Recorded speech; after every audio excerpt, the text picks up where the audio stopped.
watanze indwi imwe kwa kweka indirimbo kuri YouTube indwi imwe ubu yaramaze guhera abarundi bararindiriye ikizokogwa bimeze guto no munsi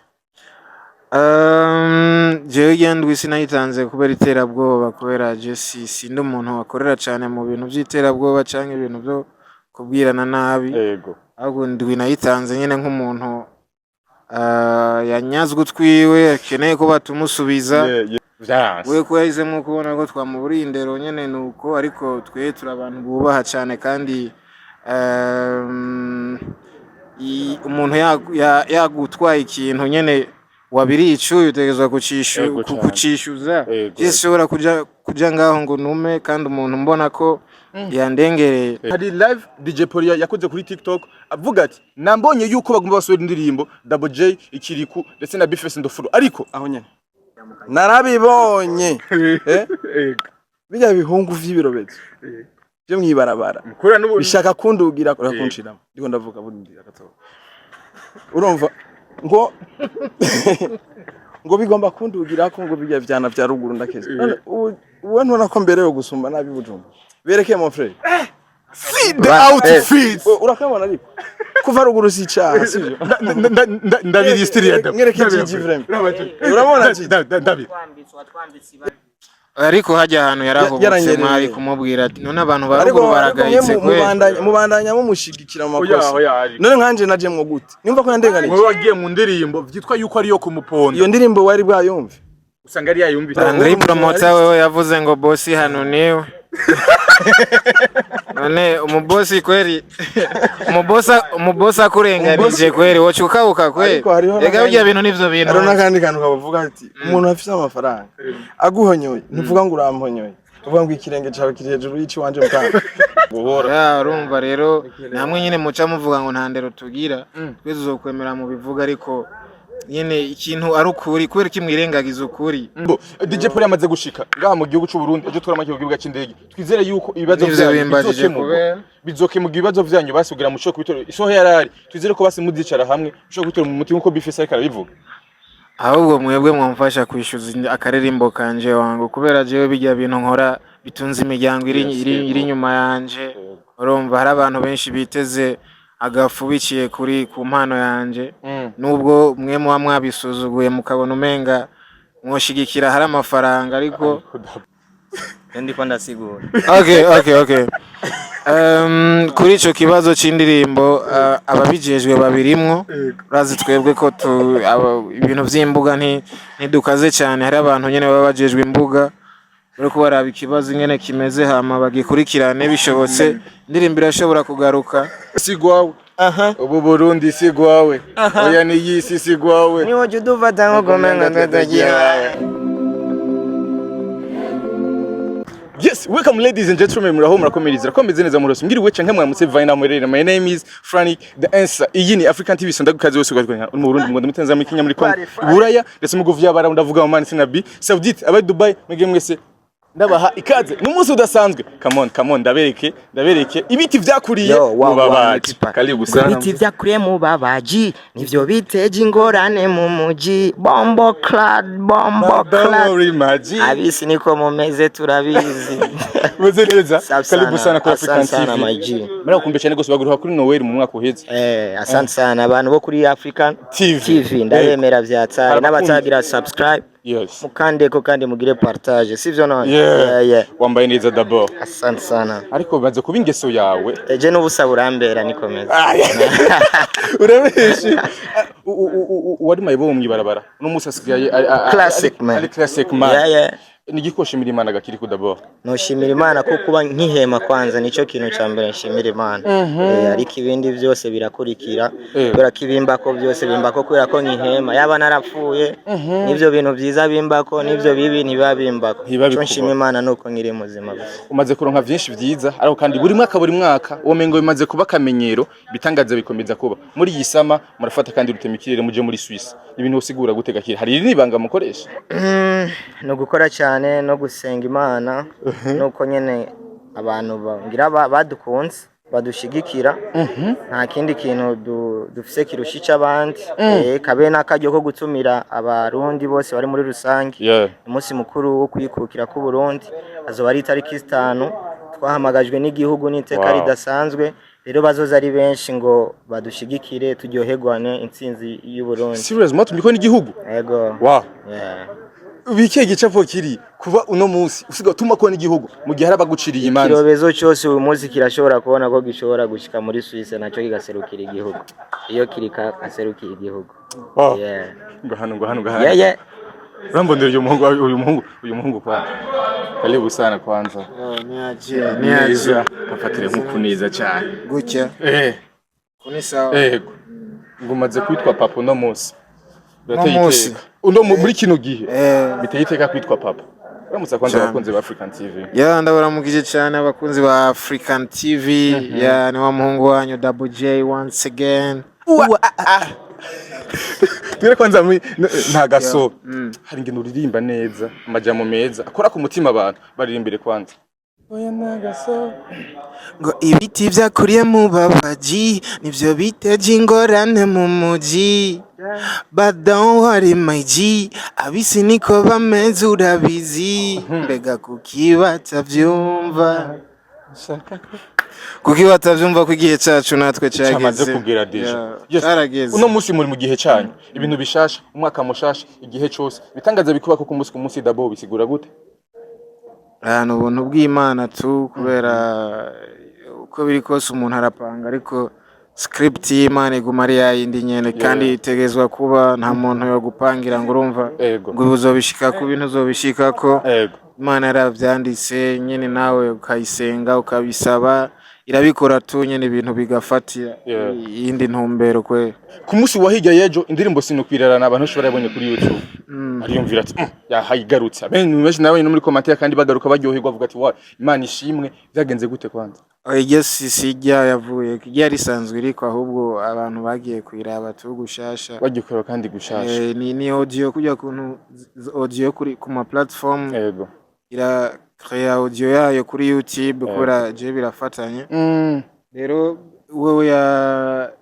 yakuye ko iriya ifise video urumva kubera nyene niyo yashoye ku mentioninga ko I take copyright iriya nari nashutinze iriya visualizer. Rero ijya ntiragaruka ijya yari isanzwe iriko. Yes. Mu kiganiro wakoze muri Siren Vibes na Ozi irakoze watanze indwimwe kwa kweka indirimbo kuri YouTube. Indwimwe ubu yaramaze guhera abarundi bararindiriye ikizokogwa bimeze guto no munsi. Jewe yandwi sinayitanze kubera iterabwoba kubera Jesse sindi umuntu wakorera cyane mu bintu by'iterabwoba canke ibintu byo kubwirana nabi. Ahubwo ndwi nayitanze nyene nk'umuntu yanyazwe utwiwe akeneye ko batumusubiza. Hama ikindi naco sinashatse kuba umwana mubi cyane kubera ko je ivyemeza byose ku indirimbo ari wanje ndabifise na YouTube nyene yakoze iyo copyright ibaransa byemeza je ndaravye bondi tayari kubitanga uravyumva ariko ikibazo gihari ni kimwe gusa nuko ingaruka mbi y'ivyo bintu nuko ijya channel yiwe bayugara bakayifuta urumva ico nico kibazo. Rero je sinashatse gutera nataka ibintu ngo ndamugirire nabi ahubwo nashatse nyene yikubita gashi basi muri iyo ndwi ibintu ntivyirirwe birashika hiye ariko we ko yahisemo kubona ko twamuburindero nyene nuko ariko twe turabantu bubaha cyane kandi umuntu yagutwaye ikintu nyene wabiricuye utegezwa kucishuza. Shobora kuja ngaho ngo nume kandi umuntu mbona ko yandengereye uravyumva kubera ko mwebwe itangazamakuru n'abandi bantu benshi baragiye ngaho baravyirengagiza kandi nyene guca urubanza yararuciye urumva Chameleone yaravuze ati je indirimbo nayikoranye n'uyu niwe nyene indirimbo ariko mwarabiciye amazi mwese bose urumva bamwe urumva ko African TV twarabivuze gusa urumva ariko urumva rero ikibazo cyahabaye ni ico simbona impamvu twaguma tugaruka kandi kuri iyo ndirimbo abarundi barayishura kuri iyo ndirimbo cyane kandi nyene guca urubanza yararuciye bisaba ahubwo ko je bantunganiriza. Rero mwebwe itangazamakuru mwe muri ngaha muri ijisho ryacu nimwe mukwiye kutuvugira. Rero nimwe mukwiye kumfasha gusemerera mukavuga ati uyu muririmbyi wacu asubize utwiwe hama ubuzima bubandanye ariko nta gaso ntubizi no oya nta gaso ubuzima burabandanye inyuma y'amezi ashika kuri 5 hafatandatu abasoza indirimbo nta gaso indirimbo mwateguye gute wari wumviye ko dushiramo Bifes ndo Flow ndetse nakiriko ya narabiyumviriye nyene nabonye arabajanye n'iyo ndirimbo yanje ndavuga ati ni n'abagenzi ibikorwa byinshi ndabikora bahari rero nta hariho impamvu nyinshi zituma ndabashiramwo kandi bavyitwayemo neza nabo indirimbo ni gwabo tu indirimbo ni gwabo ya twese twarashizemo ingufu zishoboka kugira bigende neza ya nuko bimeze abarundi benshi baraca barazurungira barasaba indirimbo zigiye zitandukanye ariko kandi nitwobideha indirimbo ntagaso yamaze kuva kuri YouTube abarundi benshi ni indirimbo ariko iraduga ku rugezo yageze mu bihumbi birenga amajana 4 afimba amajana 5 mu misi mikenya cyane gose ukubona musi yavuye ku rwa YouTube bisigura iki ku butima bwawe uno musi indirimbo yavuye kuri YouTube bimeze gute abarundi bomenye iki mbega hari cyo baca habaye ndiko ndasigura okay kuri ico kibazo c'indirimbo ababijejwe babirimwo urazi twebwe ko ibintu vy'imbuga ntidukaze cyane hari abantu nyene baba bajejwe imbuga bariko baraba ikibazo nyene kimeze hama bagikurikirane bishobotse indirimbo irashobora kugaruka ariko muri uno mwanya turashima kuvuga icyatumye iyo ndirimbo ivako ntiturashima kuvuga impamvu uravyumva rero abadukurikirana ku mbuga zacu Facebook Instagram hose turaza kuza turabamenyesha ko iyo nkuru imeze buke ku munsi wejo indirimbo yavuyeho gato dabo ku munsi indirimbo yavuyeko hamaze gusohoka amasanamu muri kuri page abantu benshi bari yumvira ati ubwo Dabo je ntibitavye ubutungane ko yangona yavuga ubutungane nibutunganiriza bose none ariko urumva nka mega basani kenshi twatuzi yuko ibintu bimeze neza ariko twamaze kumva ko hari ikibazo kandi akaba yavuze yuko azobishira mu avoka wabo oya none twebwe warigeze ubona tuvuga ngo dufise ikibazo iki niki oya ariko ibimesha makuru bikomeye nka keza vyaranditse wewe wabonye post yiwe oya nta nabonye wabonye post ya nabonye post kiriko nabonye post y'ama influencer mu Burundi batandukanye n'urusako kubonye yuko urakunda ivako muvuga amakuru mwabonye ku ma page ku rubuga rw'abantu hari gihe ko namwege mutayatubwira bi natwe tutabipostinze ntibibarevye ariko abarundi bafise impungenge z'abakunzi babo abarundi barabakunda mu gihe babonye ibintu bimeze neza cyane gose ibintu biri ku rundi rwego kuja mu ndirimbo hariho ikiganiro twakoze kiri kuyavuza ati ikibazo nije ndagifise Dabo na Bifes ntibarimo niyashima kubibabwira azobibabwira kubera ko nibaza ko yaba ari ikibazo kituraba wari kubona post ya Dabo cyangwa ukabona iwanje cyangwa ukabona ya Kiriko sivyo buno mwanya tayi wabonye ucubifata nyene nk'ibintu byo ko naje hirya yejo nari muri restaurant nabonye ifoto kuri Facebook ndiko ngivuga sinzi umuntu yamfoto wabonye hari umuntu yafashe position ngo ariko ari ifoto zaje none nk'ubu ko duhagaze nga uriya muntu arenganye n'imodoka arashaka kudufotora nimba ari umufana wacu cyangwa ashaka kudusarisha heureusement ko atakibazo turimo atana ibisanga turimo indirimbo ntagaso kujijamo kwawe abantu benshi bavuze Bifes arakunda kuboneka cyane makuru abantu bagiye atandukanye arakunda kuja mu mabifes atandukanye oya ntuge ntabwo ni neza kubera ko ndashigikirana uretse aba twavanye kure uyu urazi indirimbo yacu yo muri 2014 yego ndayizi urayizi n'indirimbo na Kiriku yo muri 2015 uze kuraba indirimbo yitwa Sisomeke uraba indirimbo yitwa The One ega ni kure cyane iyo twavuye sana kujya yabivuze hariho step nini harizi imyaka irenga 10 urumva ko atari mike turira imbere gatonya ibyo ari byo icyo wanga mu kabana no mufu zoba no ko byanze ngushonda mapu urumva natakone vete ya machu naheje Dabo please manda muze gatonya n'ukuri Dabo ngo ngaha Dabo manze n'ukuri turagusavye bi arusho bavuga yuko ukunda kuja mu makuru abantu menshi amakandi hari live DJ Polia yakoze kuri TikTok avuga ati nambonye yuko bagomba basubira indirimbo Dabo J Ikiriku ndetse na Bifes ndo Flow ariko aho nyene indirimbo barayumvise yego twaramuvuze ariko mwebwe muri ndakubajije twaramuvuze twaramuvuze ntimwamuvuze ariko abantu benshi tutamuvuze sha reka kurondera ama views vraiment muri izi nzi bi yako muteranya abarundi badukurikirana urabizi ko Pole atari umuntu mubi cyane vraiment nimba atari umuntu mubi kandi natwebwe ntituri abantu babi yego twese tukora umuziki uriya n'umu DJ ni n'umu businessman natwe turabadirimbyi kandi turakorana kenshi rimwe rimwe bishobotse nimureke guteranya abantu iyi ndirimbo warigeze wumva izina ryiwe rero nico gituma bijya yavuze before akavuga ngo narabibonye bijya bihungu vy'ibirobetso byo mwibarabara bishaka kundugira kunshiramo ndiko ndavuga bundi akatoba urumva ngo ngo bigomba kundugira ko ngo bijya vyana vya ruguru ndakeze uwe ntona ko mbere yo gusumba nabi bujumba bereke mon frère feed the outfit urakabona ariko kuva ruguru si cyaha sivyo ndabiristiriye mwereke iki vraiment urabona iki ndabi watwambitse barasinguye sasa nimba bimeze gutyo bro ariko hajya ahantu yarahubutse mwari kumubwira ati none abantu baruguru baragayitse mubandanya mumushigikira mu makosa none nkanje naje mwo gute nimva ko yandenganije wowe wagiye mu ndirimbo vyitwa yuko ari yo kumuponda iyo ndirimbo wari bwayumve usanga ari yayumvise nizo zavuzwe nande ko ari yo kumuponda we ko wayumvise waramwumvisemwo voilà none ntumva yuko ari kurindira akayumva akavuga bijya rero yavuze muri uno mwanya wumva ataturenganije yes umuntu agerageje kuraba ndetse n'amasaha yamo bivanye n'ingene Double J yaramaze igihe kinini mubwira tugabanirize volume bro anatusumbua oyo mubwira tugabanirize volume gatoya bivanye n'ingene Double J yaramaze igihe kinini ari muri beef nawe indirimbo ikirasohoka beef yuko yagufutiye indirimbo kuri YouTube yawe na beef je mfitaniye nawe imvugo zanyu ziri violent man okay tuvuze turavuga dufashe gute mazimisi muganira mudahuza mufise ibibazo ivyo bibazo kandi mushatse mwoje hagati mugabo uraje kwa pone ukamubwira ngo urarenze mtama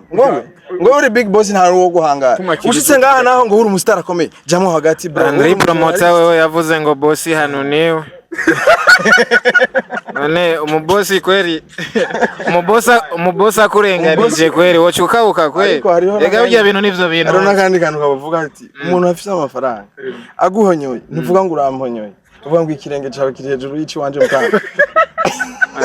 hari ngo ushobora kukinkurako sasa rero mugabo ari kera kubahana nivyo bikuru kandi especially mu bantu bakorana nkanje rero ndiko ndivugira ku bwanje ibibazo bafitanye yuyu birashobora no kuhava barashobora kwicara anytime ni navyo nifuza yuko bo kwicarana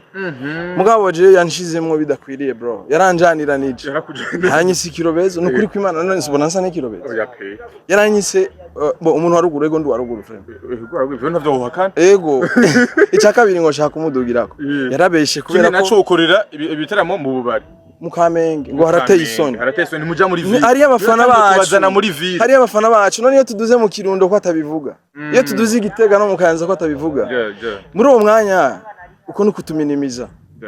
nimba nararirimbiye muri ville no mu Kinama harakenewe no mu Buhanga harakenewe urumva ego tunyarutse ego rero kubw'ivyo je vraiment ndibaza ibi nukubigarukiriza hano ego nawene azi cyanyuma dabo nivyashika mukamuha ikiganiro muramubwira yuko yandenganije azonsaba imbabazi kubera yarashize mu bintu bitari ivyo kuko warumvise ko ntigeze ndamuvuga sivyo none je collabo natanze kuri Double J ntawe nsaba uruhusha kubera namandirimbana n'abandi bose namandirimbana n'abaririmbyi benshi namansapotinga benshi we ntubaza abartiste maze ko ego ni neza bisaba cyane niyo mpamvu rero nta bintu na bimwe dukwiye kujamwo by'amatiku murondera abantu ego turagiye abantu ba Dubai tumira abantu ba Dubai cyane uraza kugishira kuno munsi ejo nzoje uno munsi nyene uyu munsi ndaza kuba ndi kuri Place de l'Indépendance ejo mu gitondo kuri Casa Mason karibu nzo ndi kumwe na Phil Bites na Estanish Dabo DJ Paul yamaze gushika ngaha mu gihugu cy'u Burundi ejo twara mu kibuga cy'indege twizere yuko ibibazo bizokemuga ibibazo vyanyu basugira mu cyo kubitoro isoho yarari twizere ko basi muzicara hamwe cyo kubitoro mu mutima uko bifese ariko arabivuga ahubwo mwebwe mwamfasha kwishyuza akaririmbo kanje wangu kubera jewe bijya bintu nkora bitunze imiryango iri nyuma yanje urumva hari abantu benshi biteze agafu biciye ku mpano yanje nubwo mwe muba mwabisuzuguye mukabona umenga mwoshigikira hari amafaranga ariko je mumfashe kunyishuriza utwanje kubera indirimbo sawe mbona na bishana na boss hapo ni kivyao. Sasa bosi akinizulumu mimi nitanyenyekea kweli, nitanyamaza. ushobora guhora Ya urumva rero namwe nyine muca muvuga ngo nta ndero tugira, twese uzokwemera mu bivuga, ariko nyine ikintu ari ukuri kubera kimwirengagiza ukuri. Hari undi muntu akeneye kuza gutanga ukuri arenze kamiliyoni. oya Indakenewe wayikoze. utabivuza none je twarakoze ibiganiro n'abandi ego ndamaze kubibaza nuko expecta nawe namubuze hagati na hagati ni byiza. Ahubwo mwebwe mukwiye kuvuga ati Mutama ujya mu Peti musubiza indirimbo yiwe kuko bayikoranye yaravuze ko yahaye collabo we basi. ego asema nani amezirudisha ziko wapi? yavuze ko ku munsi w'ejo yavuze yuko vyose uyamaze kubiheba ibibazo bafite n'abaririmbyi bose ubu indirimbo amaze gusubira twizere ko nivyo indirimbo ntiragaruka rero nanje narabanyibuke kubera ego niko bimeze. bon ba dramatera ba indirimbo zabo ba Chris Mbi twizere ko niyawe ugiye gukurikira basi Yanja yimpe kweli Yego. ayimpe birakenewe cyane wa projet ya video ravuze projet ya video yasino kwirarana ibigihari burya irahari na indirimbo yaimve mu matati hama jeni nigwarize uce wigwa ega nije nayanditse ijya ndirimbo ego yaruhishije jewe ubu mukora shopari mugahereza ibugendana bisubire kandi mu buswisi ibintu bimeze gutega dabo ibintu biri ku rundi rwego ntuvyumva none. ego buturi abantu bari kandi ngaho abadusuzuguye bumvise uko baca baja mu bihe bigoye ngo bo bari mu bihe bigoye ha turya bikere batera imigere uca kabiri batubona kuri tere gusubira inyuma ni ule yansi kubasama inzijuti za pele oya ntagaso nibaze tunguno musenisho sishaka udusoda nibaze tunguno musenisho nanje ndisho oya ntagaso utagira menya ntagaso yes kiri dufashe turirimbire ahantu hamwe gusa ubu Burundi sigwawe aha oya ni uyu muziki sigwawe ubu Burundi sigwawe oya ni yisi sigwawe ni woje duvata ngo gomenga ndatagiye wapi kweli yes yari Double J kiri ku Bface and the Flow munaza ko baravuye mu kiganiro nga muri Buja FM ariko kandi ubona neza yuko indirimbo yabo yamaze kuva ku rubuga rwa YouTube bega vyagenze gute akahe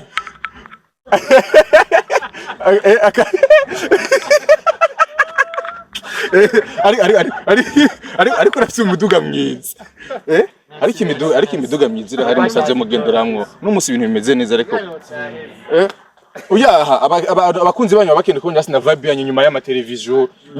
mwitwara twayibonye tugiye kureba ya Bface nayo turandirimbo indirimbo yawe imodoka yawe ewe ikiganiro nticaheze je muri bakunzi ba African TV basi gute abakunzi ba African TV bagire subscribe dushaka aba subscribers benshi ego hanyuma rero ego indirimbo yitwa Ntagaso ego mubandanye muyisharinga ndafise amenye uvuga ngo Ntagaso respect indirimbo shashu ugiye gusohora umaze imisi ubivuga wowe ndakubaye uko ibibazo bya bidahera we ni gute indirimbo shasha ya tuzoronka ivyo tugarukana wowe ushaka kubiheza uno munsi aja kubiheza uyu munsi basi abakunzi basikuza ugaruka kuri African nama ndiko ntiwaheruka kumbaza ibintu by'insaku byo muri Belgique ariko ndizani nuvyibuka yego sinaje kubivuga yego none kuko ndisa none ntizwa kuvuga ibindi uyasisa ko dukunda umuziki mwiza nanje nukuri sindikigaba vre bye yes chamugenda mura yes turi kumwe na Double J kiri ku Bface and the Flow ino yameze neza mwababonye behind camera vibe basanzwe bafise ariko kandi indirimbo Ntagafo niyagaruka kandi kuri YouTube musubire kandi musubire kandi muze kurira abane yamara kugaruka kandi mushigikire umuziki ndundi mushigikire abari y'abarundi vuba cyane kiri kuna Double J baraza mu buswisi mubakire mubereke urukundo ubu nyasema ibo bukora ko basigatuma ko n'igihugu sigaye umva neza yuko ibintu bimeze neza so merci beaucoup mwige mwese madukurikanye asante sana